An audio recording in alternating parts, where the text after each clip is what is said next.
என் அன்பான பிளேத்தமிழ் நேயர்கள் அனைவருக்கும் இனிய ஆசீர்வாதங்கள். எல்லோரும் இன்புற்றிருப்பதை தவிர வேறொன்றுமறியேன் பராபரமே. நம்ம வாழ்க்கையில் எல்லா நாளும் இனிமையாக இருக்க வேண்டும். சில அதிர்ஷ்டத்தை பற்றி இன்று பேச போகிறேன். நமக்கு அதிர்ஷ்டம் கிடைக்கிறதுக்கு ஏதாவது வழி இருக்கா அப்படின்னு கேட்குறவங்களுக்கு இந்த பதிவு ரொம்ப பிரயோஜனமாக இருக்கும்.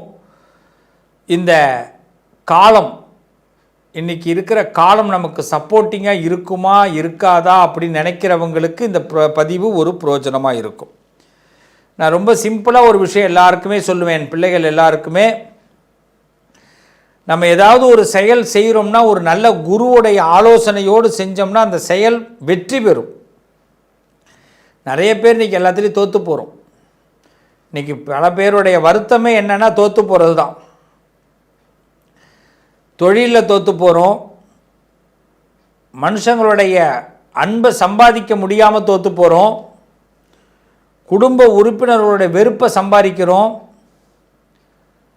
வருமானத்தில் திருப்தி இல்லாமல் அதிருப்தியை சம்பாதிக்கிறோம், எல்லா திறமையும் இருந்து எந்த ராசியும் இல்லாதது போல் நாமளே ஃபீல் பண்ணுறோம். இப்படி ஏகப்பட்ட சிரமங்களுக்கு நடுவே தான் நாம் எல்லாம் இருக்கிறோம். இந்த சிரமங்களை எல்லாம் இப்போ நல்லதாக மாற்றணுன்னா ஈசன் நினைத்தால் மட்டும்தான் நடக்கும். அந்த பரமேஸ்வரன் நினைத்தால் மட்டும்தான் நம்ம சிரமத்தை எல்லாம் போக்க முடியும். அவர் சில நேரங்களில் நினைப்பார், அவர் நினைக்கிறத நாம் நினைக்கணும், அவ்வளவுதான். இந்த பரமேஸ்வரன் பல ரூபத்தில் இருக்கிறார். அதில் ஒரு ரூபம்தான் காலச்சக்கர ரூபம், சட்ட ரூபம், நீதி ரூபமாக சனியாக இருக்கிறார். சனியும் பரமேஸ்வரன் தான். அப்போ சனீஸ்வரன் பகவானை ஏன் ஆண்டவன் படைச்சார்னா, என் பிள்ளைய என்னால் திருத்த முடியாது, திட்ட முடியாது, வருத்தப்பட வைக்க முடியாது ஆண்டவன். அதனால் எப்படி நாமெல்லாம் பள்ளிக்கூடத்தில் கொண்டு போய் விடுறோமோ அதே மாதிரி ஆண்டவன் என்ன பண்ணுறாரு, சனிக்கிட்ட விடுறாரு. அப்பப்போ சனி பகவானை இவனை கொஞ்சம் நல்லா திருத்தி விடு, நல்லவனாக இருந்தால் நல்லா பாராட்டி விடு, பட்டம் கொடு, கெட்டவனாக இருந்தால் திருத்தி கொடு. இதை தான் சனிகிட்ட சுவாமி சொல்கிறார். அப்போ சுவாமி சொல்கிறதுல நியாயம் இருக்குது. அப்பப்போ நம்மளை டிங்கரிங் பட்டியெலாம் பார்த்துக்கணும். அப்பப்போ நம்ம ஓவர் ஆயில் பண்ணிக்கணும், சர்வீஸ் பண்ணிக்கணும். நம்மளை எப்படி லேப்டாப்லேயே நம்மளை சர்வீஸ் பண்ணிக்கிறோமோ அதே மாதிரி நம்மளை நாம் சர்வீஸ் பண்ணிக்கணும். இப்படி சர்வீஸ் பண்ணுறது தான் சனி, அவருடைய வேலை. இப்போ நம்மளை அவர் எப்படி சர்வீஸ் பண்ண போகிறார் அதை தான் பார்க்க போகிறோம். வாங்க பார்த்துடலாம். ஒப்பற்ற மனுஷனாக நாம் இருக்கணும் அப்படின்னா நிறைய விஷயங்களை நம்ம தெரிஞ்சுக்கணுங்க. ஒரு மனிதன் பெரிய அளவில் ஒப்பற்ற மனுஷனாக இருக்கணும் அப்படின்னா அவங்களுடைய வேலைகளை தரமாக பார்த்தா மட்டும்தான் எல்லாருக்கும் தெரிஞ்ச மாதிரி இருக்க முடியும். நிறைய நேரங்களில் மிதுன ராசிக்காரர்கள் அவங்களா இருக்கணும்னு நினைக்கிறதுனால தான் இன்னைய வரைக்கும் நிம்மதியாக போக முடியுது, சந்திப்புகளை கரெக்டாக பயன்படுத்திக்க முடியுது. இல்லைன்னா நிறைய சங்கடங்களை தான் சந்திச்சுட்டு வரணும். இதுலேயும் பார்த்திங்கன்னா பல சங்கடங்களை சந்திக்கிறோம், ஆனாலும் முழிச்சிக்கிற இடத்துல தான் மிதுனம் இருக்கிறது. இன்னும் நல்ல முழிப்புகளை கொடுக்கறதுக்கு சனி ஹெல்ப் பண்ண போகிறார் இந்த நேரம். எஸ், கர்ம சனி, கர்மாதிபதி யோகம், கர்மம் அதிபதியாக மாறுவார். உங்களுக்கு பொதுவாக பார்த்தீங்கன்னா உங்கள் ராசிக்கு 10வது வீடு குருவுடைய வீடு. அங்கே உங்களுடைய ராசியுடைய அதிபதி நீசமாக போயிருப்பார். அப்போ என்னென்னா மிதுன ராசிக்கு ஏதாவது ஒரு விஷயம் செய்யணுன்னா யாராவது ஒருத்தவங்க துணை இருந்தால் தான் நடத்த முடியும். உங்களுக்கு வாழ்க்கையில் முன்னேறணுன்னா யாராவது உங்களுக்கு ஒருத்தவங்க வழிகாட்டி இருப்பாங்க. அப்போ அந்த வழிகாட்டியை முதல்ல இப்போ நீங்கள் தேர்ந்தெடுக்கணும்.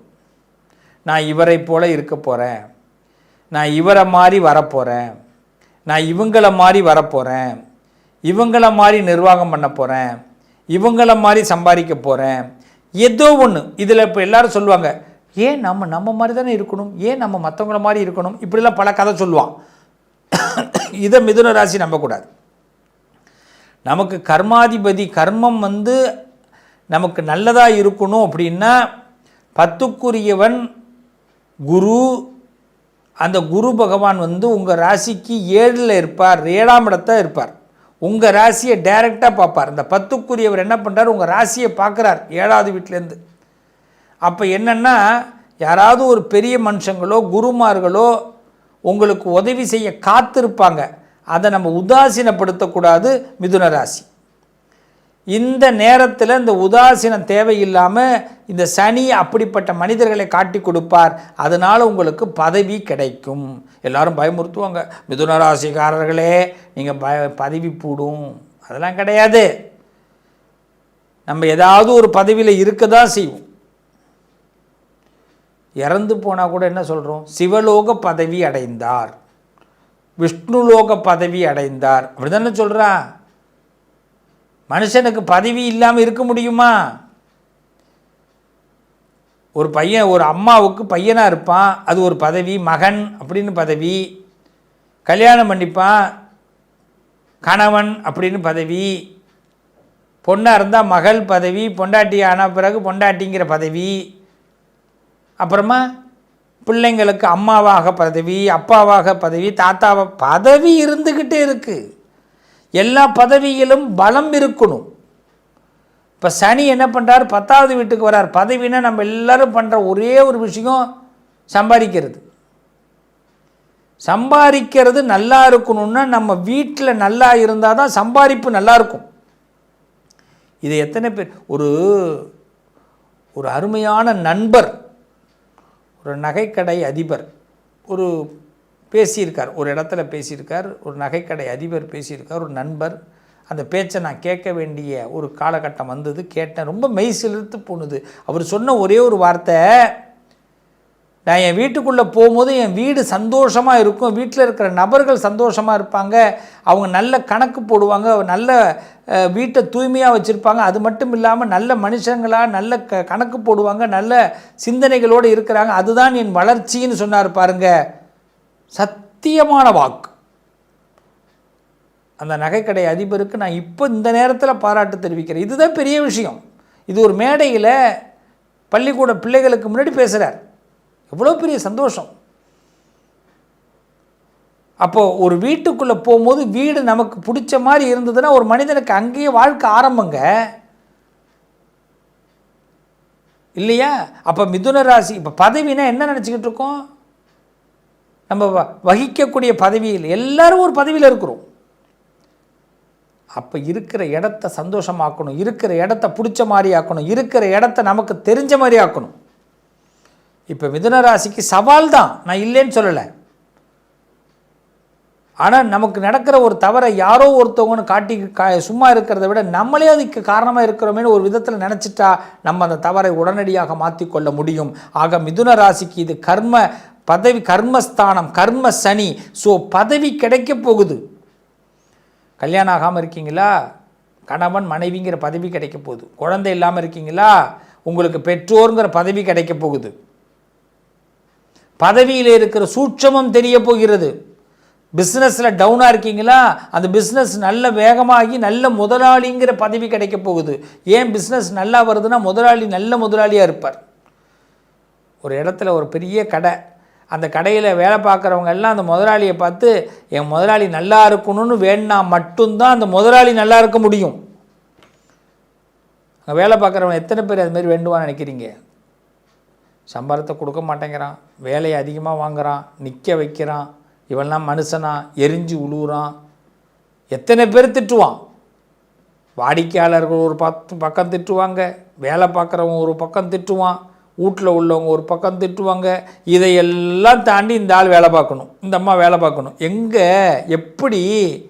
எப்படி அப்புறம் நமக்கு பாக்கியம் கிடைக்கும், எப்படி பதவி கிடைக்கும்? அப்போ என்ன பண்ணணும், ஓரளவுக்கு இவர்கள் திட்டாத அளவுக்கு நாம் ஏதாவது பண்ணியாகணும். அப்போ கண்ணும் கருத்துமாக மிதுன ராசிக்காரர்கள் சில கதைகளை இப்போ மாற்றி அமைக்கணும். நீங்கள் உங்கள் மனசிலேயே ஒரு வன்மம் வந்தாலும் ஒரு கஷ்டம் வந்தாலும் இந்த நேரத்தில் அதை காட்டிக்காமல் உங்களை கூலாக்கிக்கிட்டு அவங்கள அப்படியே உங்கள் வழிக்கு கொண்டு வந்து இவங்களை மாதிரி உண்டா, இந்த ஐயாவை மாதிரி உண்டா, இந்த அம்மாவை மாதிரி உண்டான்னு சொல்ல வைக்கணும். இதுதான் பதவி ஸ்தானம். அப்போ தான் பதவி கிடைக்கும். அப்போ தான் பலம் ஏற்படும். 10வது வீடு கர்மாதிபதி யோகம். சனி இந்த புத்தியை இப்போ கொடுப்பார். செயல்படுங்க, வெற்றி பெறுவீங்க. நிறைய நல்லது நடக்க போகுது. பயந்து நிற்க வேண்டாம். பணம் கிடைக்கிற நேரம், பலம் பெறும் நேரம். இந்த பரிகாரம் போது எல்லாரும் பண்ணுற ஒரு பெரிய தப்பு என்ன தெரியுமா? யாருக்கு தெரியாமல் போய் பண்ணிட்டு வரோம். அதுதான் தவறு. அங்கே தான் பிரச்சனைகள் முடிய மாட்டேங்குது. பரிகாரத்தில் கூட 4 பேருக்கு சொல்லிட்டு செய்ய சொல்லலை, தெரிஞ்சு பண்ணுங்க. என்றைக்குமே ஒரு மனுஷன் வீட்டில் ரொம்ப சந்தோஷமாக இருக்கேன் அப்படிங்கிறத நம்ம ஸ்டேட்டஸ் போடுறோம். அதனால் பல இழப்புகளை சம்பாதிக்கிறோம். அப்பப்போ சில ஸ்டேட்டஸை சோகமாக வைங்க. அப்பப்போ சில வருத்தங்களை பதிவு பண்ணுங்கள் ஸ்டேட்டஸ் மூலமாக, நண்பர்களுக்கு, சொந்தக்காரவங்களுக்கு, தெரிஞ்சவங்களுக்கெல்லாம். அப்போ குடும்பத்தில் மற்றவங்களாம் ரொம்ப சந்தோஷப்படுவாங்க. என்றைக்குமே நல்லா தெரிஞ்சுங்க, உங்கள் உறவு தான் நீங்கள் கொஞ்சம் கீழே இறங்குனா சந்தோஷப்படும். உங்கள் உறவுகள் தான் நீங்கள் வருத்தப்பட்டால் சந்தோஷப்படும். உங்கள் உறவுகள் தான் ஃபினான்ஷியலாக நீங்கள் டவுன் ஆனால் ரொம்ப சந்தோஷப்படுவாங்க. உங்கள் உறவுகள் தான் உங்கள் வீட்டில் ஏதாவது தேவை நின்று போயிட்டுனா ரொம்ப சந்தோஷப்படுவாங்க. அப்போ உறவுகளை எப்படி சந்தோஷப்படுத்தி பார்க்கணுன்னா ரொம்ப சிம்பிளாக சொல்கிறேன். நீ கஷ்டப்படுற மாதிரி, வருத்தப்படுற மாதிரி, வேதனைப்படுற மாதிரி அப்பப்போ பாவலாக காட்டு. அவன்லாம் சந்தோஷப்படுவான். அதில் உனக்கு வந்த கஷ்டம் போயிடும். இதுதான் 12 ராசியும் செய்யணும். யாரும் இழிச்சவங்க கிடையாது, இழைச்சவங்க கிடையாது. என்றைக்கு ஒரு மனுஷனை ரொம்ப நம்புகிறோமோ அவன் நம்மளை ரொம்ப சுரண்ட போகிறான்னு அர்த்தம், வேதனைப்படுத்த போகிறான்னு அர்த்தம். அப்பப்போ அவனுக்கு நம்ம கொஞ்சோண்டு திருப்தி ஏற்படுத்தணும். விட்டுட்டேன், கொஞ்சம் லாஸ் ஆகிடுச்சு சார் அப்படின்னு சொல்லணும். என் பொண்டாட்டி என்னை திட்டா, என் புருஷன் என்னை திட்டான், கடிச்சு புட்டான்னு கூட சொல்லுங்க, தப்பு இல்லை.